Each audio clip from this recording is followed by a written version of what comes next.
नमस्कार दोस्तों, कहानियों की श्रृंखला में आज सुनेंगे मालती जोशी जी की कहानी प्रतिदान।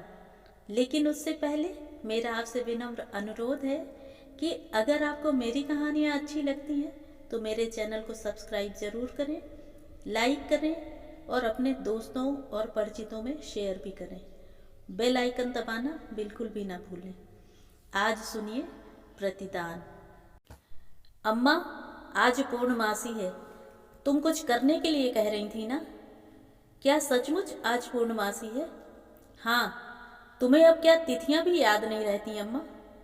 नहीं रे, सोच रही हूँ कि 1 महीना हो गया और उस दिन सोच रही थी कि उसके बिना एक दिन भी नहीं जी सकूंगी।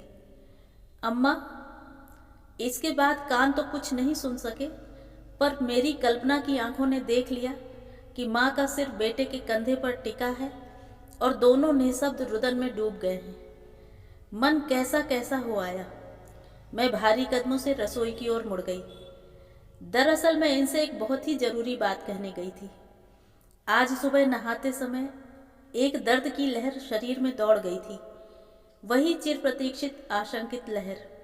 मैंने सोचा था इनके दफ्तर जाने से पहले नर्सिंग होम चलकर चेक करा लेते तो ठीक था, पर ठीक इसी समय उद्धव का प्रसंग छिड़ जाना मुझे बड़ा अशुभ सा लगा। एक खीज सी हुई मन में। क्या मरने के बाद भी उसका साया हमारी गृहस्थी के ऊपर मंडराता रहेगा? मेरे इस घर में आने से पहले ही उद्धव मेरे जीवन में आ गया था। अपनी सबसे प्यारी साड़ी पहनकर मैं इनके साथ घूमने गई थी। नंदनवन की हरी हरी धूप पर बैठते ही इन्होंने बिना किसी भूमिका के कहना प्रारंभ कर दिया था। संध्या, शादी से पहले मैं अपने घर का चित्र तुम्हारे सामने रखना चाहता हूँ। मेरा बहुत छोटा सा परिवार है। माँ है जिन्होंने लाख मुसीबतें सहकर मुझे इस काबिल बनाया है। दूसरा है उद्धव, मेरा छोटा भाई। 15 वर्ष की कच्ची उम्र में ही बस दुर्घटना में उसके दोनों पैर बेकार हो गए हैं। 5 वर्षों से वह बिस्तर पर है।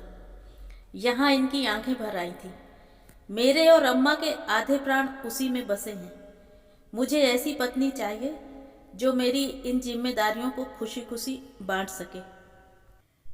तुमसे हो सकेगा यह सब? इन्होंने प्रश्न भरी आंखों से मुझे देखा था।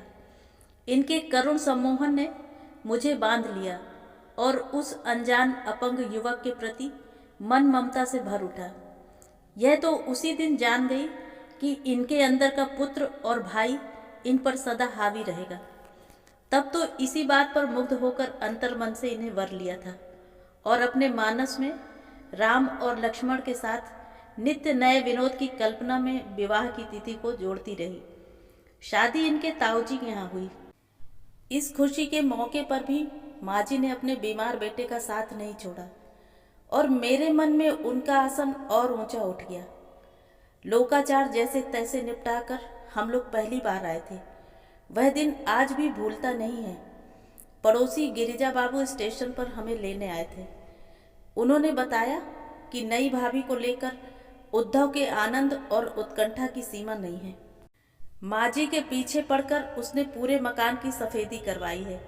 शादी की रात मोहल्ले की औरतों को बुलाकर रत जगह भी करवाया है। वंदनवार उसने खुद अपने हाथों से बनाए हैं।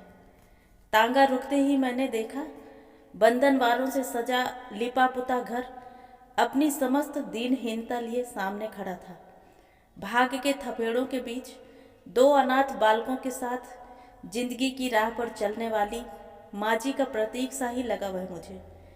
दरवाजे पर संभवतः पड़ोस की किसी सुहागिन ने हम लोगों की आरती उतारी। वही मुझे भीतर ले गई।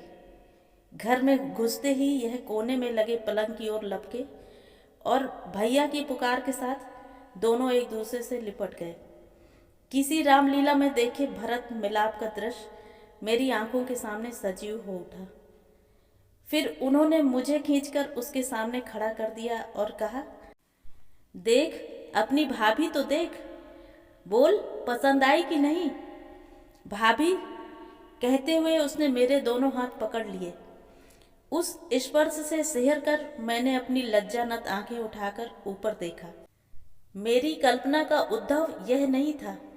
मेरी कल्पना का उद्धव सिनेमा और उपन्यासों का मरीज था। लाख कष्टों के बावजूद जिसके चेहरे की कांति अक्षय रहती है, वेदना और यंत्रणा जिसे और आकर्षक बना देती है। मेरे सामने जो उद्धव था वह यथार्थ का उद्धव था। किशोरावस्था में ही अपंग हो जाने के कारण वह बुझ सा गया था। अपनी विवशता की पीड़ा और कर्मण्यता का एहसास अभाव में पले उसके कंकाल प्राय चेहरे को और भी कठोर बना गया था। हृदय से न सही पर उसे अपनी समस्त आंतरिकता के साथ मैं ग्रहण न कर सकी। अपनी कल्पना का यह विद्रूप मुझसे सहा नहीं गया। एक वत्सल सीता, एक फ्लोरेंस नाइटिंगेल आविर्भाव से पूर्व ही विलीन हो गई। पता नहीं किस संवेदन शक्ति से उसने मेरे मन को पढ़ लिया और मेरे हाथों को थामने वाले उसके हाथों की गर्मी धीरे धीरे लुप्त हो गई। उसने मेरे हाथ छोड़ दिए। मुझे लिटा दो अम्मा, मैं बहुत थक गया हूँ, कहकर उसने आंखें मूंद ली। उसकी इस आवाज़ पर पता नहीं कहाँ से माँ जी निकल आई और उन्होंने उसे लिटा दिया। इनका इशारा पाकर मैंने उनके पांव छुए, पर सिर पर जरा सा हाथ रख देने के अतिरिक्त उनके मुंह से आशीर्वाद के दो शब्द भी न निकले। एक जबरदस्त अपेक्षा भंग का वातावरण घर में छा गया था। हम सब के सपने कपूर की भांति उड़ गए थे। मुझसे इस बारे में कभी भी किसी ने कुछ नहीं कहा। मैं हमेशा सफाई देने के लिए छटपटाती रही, पर बिना अभियोग के सफाई कैसी। पम्मी के जन्म के बाद बस इन्होंने इतना कहा था, एक बार इसे अम्मा को दिखा लाते। इस बार घर जाने पर मैंने अपने मधुर व्यवहार से माँ जी के मन को मोह लिया। पम्मी तो जैसे उनके गले का हार बन गई थी। अपनी पिछली भूलों का प्रायश्चित करने के लिए कृत संकल्प मैं माँ जी को साथ ले चलने के उपाय कर रही थी। मुझे मालूम था कि इनके मन में हमेशा यह इच्छा रही है।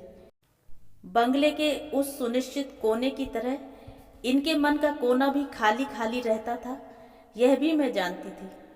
इसलिए उद्धव को भी इस बार मैंने शिकायत का मौका नहीं दिया। उसने कभी कोई उत्सुकता नहीं दिखाई। बीमार व्यक्तियों का अहम वैसे भी भारी होता है, पर मैं अपने कर्तव्य बोध से सब कुछ कर रही थी। मुझे खुशी थी कि इस बार दिन खैरियत से गुजर रहे हैं। शायद चौथे या पांचवें दिन की बात है। मैं नहा रही थी। 2 कमरों का छोटा सा घर था, रसोई बंद करके नहाना पड़ता था। तभी मैंने सुना उद्धव कह रहा था, अम्मा भाभी कहाँ है? नहा रही है। क्यों रे? माँ जी ने पूछा। मुझे भी आश्चर्य हुआ कि आज मेरी क्या जरूरत पड़ गई। एक बार गुड्डी को मुझे दो अम्मा। कुछ क्षण खामोशी रही। अम्मा बस थोड़ी सी देर को। इस बार उसके स्वर में बला की आजिजी थी। शायद तभी तो माँ जी से रहा नहीं गया होगा। उसका असीम दैन्य मुझे खल गया। मुझसे छिपाकर मेरी बच्ची को देखने का प्रस्ताव ऐसा ही कुत्सित लगा जैसे मेरी अनुपस्थिति में किसी ने मेरे जेवर का बक्सा खोल लिया हो। उसके कंकाल प्राय खुरदरे हाथों द्वारा पम्मी के शरीर को सहलाए जाने की कल्पना से मैं सिहर उठी। क्या पता उसने अपने घिनौने मुख से उसे चूम भी लिया हो। पता नहीं कौन सी बात मेरे मन में पड़ गई कि किसी तरह बेतरतीबी से साड़ी पहन मैंने दरवाज़ा खोल दिया और झपटकर उसकी गोद से पम्मी को उठा लिया। उसे छाती से लगाए मैं मुड़ ही रही थी कि माँ जी से आंखें मिल गईं। बेटे का अपमान वहाँ प्रतिबिंबित हो उठा था। पता नहीं वहाँ क्या क्या था, क्रोध, अपमान, घृणा, पर मेरा साहस न हुआ कि उनकी ओर देख सकूं। घर की यह मेरी अंतिम यात्रा थी। यह तो हर दूसरे तीसरे महीने जाते और एक उदासी की परत सी ओढ़कर वापस आ जाते। कई बार मन हुआ कि जाकर उसे देख आऊं, उन लोगों की गलत फहमियां दूर कराऊं, पर अपने पर से विश्वास ही जैसे उठ गया था। विधि का विधान भी कैसा है, उसके अंतिम समय भी जाना न हो सका। वह ही गए और आते समय माँ जी को ले आए। जो कमरा वर्षों से उद्धव और माँ जी की प्रतीक्षा करता रहा था, उसमें माँ जी अकेली आई थी। उनके साथ आई थी शोक की एक काली छाया जो निरंतर घर पर छाई रहती। उनके आते ही घर एकदम छोटा हो गया था और प्रच्छन्न रूप से दो दलों में बंट गया था। मैं कितनी अकेली पड़ गई थी। संध्या, तुम्हारा जी कैसा है? मैंने चौंक कर देखा। कुर्सी की पीठ पर हाथ रखे यह खड़े थे। इधर से गुजरा तो देखा डाइनिंग टेबल पर सिर रखे सो रही हो। पहले तो सोचा सो लेने दो, पर देखता हूँ चेहरा बेहद उतरा हुआ है। खैरियत तो है? मेरा ख्याल था कि एक बार नर्सिंग होम हो आते। जरूर जरूर, वे बोले और तेजी से बाहर निकल गए। कुछ ही देर में हम लोग गाड़ी में सड़क नाप रहे थे। तब ख्याल आया कि चलने से पहले माँ जी से कहना चाहिए था, पर घबराहट में याद न रहा। नर्सिंग होम पहुंचने भर की देर थी। उन लोगों ने मुझे हाथों हाथ लिया और दूसरे ही क्षण मैं प्रसूति कक्ष में थी। मुझे सिस्टर के हाथ सौंपकर यह चले गए थे। दफ्तर या क्या पता बाहर ही बैठे हों। सफ़ेद कपड़ों में लिपटी उन नर्सों के बीच मैं अपने आप को नितांत असहाय और अकेला अनुभव करने लगी। पम्मी के समय की यादें अपनी सारी वहशत के साथ मुझ पर हावी हो गईं और मेरा दम घुटने लगा। उसी समय दरवाज़ा खुला और डॉक्टर अलका रानी ने कहा, मिसेस श्रीधर, आपकी सास आई हैं। मैंने देखा माँ जी अपराधी सी मुद्रा में सिरहाने खड़ी हैं। मुझसे रहा नहीं गया, बिटिया दुलारी को साथ लेकर चली आई। ठीक है, मैंने कहा। मुझे बड़ी शर्म आ रही थी। घर से निकलते समय इनसे कहकर भी नहीं आ सकी थी। उसी समय दर्द की एक लहर उठी और मैंने ओ माँ कहकर माँ जी के दोनों हाथ पकड़ लिए। पीड़ा के वे क्षण बीत जाने पर भी मुझे याद रहा कि वे दुबले खुरदुरे हाथ अजीब सी ममता से भीगे हुए थे। उस समय भी वह माथा सहला रही थी और मुझे अच्छा लग रहा था। दर्द के वे क्षण कितनी बार दोहराए गए। माँ जी हर बार मेरे साथ पसीने से नहा आती थी, मानो मेरी पीड़ा को वह अणु अणु के साथ अनुभव कर रही थी। डॉक्टर ने 2-3 बार आदर से, फिर कुछ रुखाई से उनसे धीरज रखने के लिए कहा। एक बार तो दबी जबान से बाहर बैठने का भी अनुरोध किया, पर मैं उन्हें दृढ़ता से पकड़े रही। उस भावविहीन चेहरों के बीच उन्हीं का चेहरा तो था जो मेरी वेदना से बेवल हो रहा था। मेरी पीड़ा को एक अकेली वह ही तो समझ रही थी, क्योंकि सृजन की यह पीर उन्होंने भी सही थी। फिर एक अजीब सा विचार मन में आया।